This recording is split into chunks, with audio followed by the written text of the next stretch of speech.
Today I'd like to talk to you about Skull Wars, which was a Kickstarter campaign originally, and basically it is a project to create some Star Wars-inspired skulls.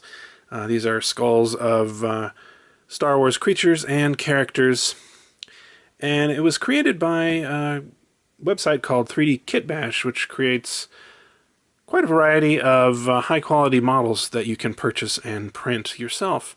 Now, originally, the project, I believe, was just to create these skulls and then sell them. They would sell the physical skulls themselves that they would have professionally printed, but after a while, they added a sort of a separate tier for people who just wanted to get the 3D models and print them themselves, and that's what I did. So I did back this campaign, and it was not cheap. I believe it was around $70 to get 9 models, which is, I mean, when you consider that most of the models, the vast majority of the models that I have printed have been absolutely free, and when you consider that 3D printing in general has a kind of a bias toward the open source and the free, that is kind of a lot to ask of people, but, well, I'm not averse to paying for high quality work. I don't mind, paying for things that are worth it. And in this case, they had a number of sort of Java related designs as well that intrigued me, as well as some creature and character designs that are my favorites. So yeah, I decided to go ahead and do it. So as I said, the Kickstarter campaign ended a little while ago, and we finally just got the designs, the models, just a few days ago. Now, unfortunately, my printer, in the course of printing these out, malfunctioned, and I'm having to send it in for repair, but I managed to get a few of these printed, and I'd like to show them to you today. So let's go ahead and start out with the first one, which is, as you can probably guess, the Gomorian Guard.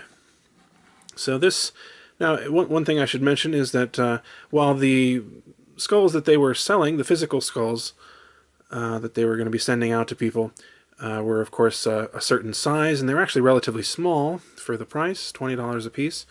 These you can make essentially any size you want. Now this I printed at the size that was just sort of stipulated by the model. It was, it was just whatever the default size was when I put it in my slicing software, but I could make this basically any size. In fact, I could make it life-size if I wanted to split it up into sections and then glue it together. I'm not sure that I am willing to do that right now. Well, I can't do it in any case without a printer, but it is a lot of work. I've done it in the past, but it looks quite good as it is now. As you can see, it has a movable jaw. That's one feature that all of these skulls have. It has, well, it's in 3 pieces here. There is the jaw, the sort of front face, and the top. Now they've divided this up, for the most part, these models have been divided up or split, cut up into sections that are, cleverly selected to allow you to print without using any kind of supports, or, it allows you to print them fairly easily. Not all of them, but most of them were. They do all have the 3D Kit Bash logo right there somewhere inside. And I will say they've all, to some extent, been altered, I suppose, to make them a little bit more convenient. As I said, they've been cut up, to make them easier to print. They've also, like this one has a completely flat bottom here, which is not particularly realistic, but it does allow you to set it down nicely. I don't know what this here is. They've got these holes here. Now these are the same holes, as I should mention, that are used to put little pins that you print in and then join the halves together. That's what I have between these 2 sections. I don't quite understand why they have these 2 on the outside, though, what the purpose of that is. I mean, I guess you could use it to hang this from something, or, put a hook on it or whatever, but yeah, it seems a little weird. In any case, I think they did a pretty good job getting this model made. does definitely remind one of the Gomorian Guard. I do think, and my son pointed this out to me, that the eye sockets here look extremely large for the Gomorian, because the actual Gomorian, if you look at it, was of course a mask that someone, a real human being, wore, and the human's eyes peered out at you. And so that made the eyes of the Gomorian really small and beady and not gigantic like this. But what are you going to do? So let's move on to the next one here. We have, as a fitting companion to the Gomorian, we have the Rancor. This one is especially impressive. This is one of my favorites. He's also got the working jaw. And this one is actually in 4 pieces here. 1, 2, 3, and 4. The jaw is in 2 pieces. Very kind of solid feeling piece, this. And I think pretty accurate looking as well. I mean, obviously these are fantasy pieces that they've kind of just made up. None of these skulls, as far as I know, were actually in Star Wars, but this looks like it could be plausible. Next up we have, let's see, we'll do this one here. Can you tell who this is? Yes, that is Bib Fortuna. So they've decided to, put these lumps where his leku, or head tentacles, were, and on the back as well. I don't know if that would actually be the case if this was a real skull, but part of the purpose of this is just to make a skull that makes you think of a particular character, and I think that works pretty well here. He does have the sharp teeth, and of course the moving jaw. Next up, let's see. First I'll show you this one. This is, can you tell? It's a trap!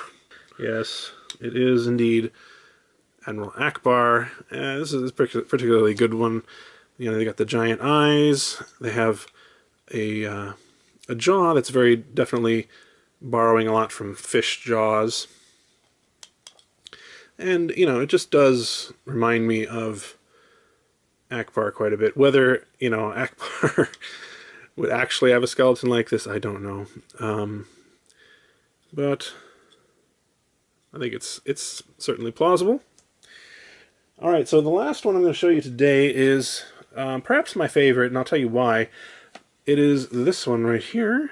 This is, of course, Salacious Crumb. And I have, for this one only, increased it in size by about 20%, because I figured it was close enough to being life-sized that, just bumping it up a little bit would do the trick. And, yeah, it seems quite close to life-size. In fact, through the magic of editing, let me just show you what it looks like next to my Sideshow life-sized Salacious Crumb figure. So as you can see, he's about the same width there. I mean, if he had the ears, it would help the look somewhat, but of course that would be silly. I mean, if you look in stores around Halloween, as we just had Halloween end recently here, you can see all sorts of decorations with like skeleton dogs and cats and spiders even, where they have, skeleton ears and stuff like that, and it just looks silly because, of course, anatomy doesn't work that way. But I think this is fairly good, regardless. It definitely reminds me of Salacious Crumb.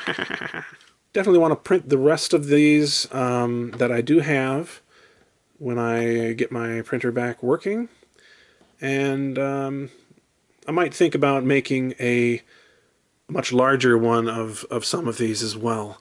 Stay tuned for part 2 of this once I do get the rest of them printed.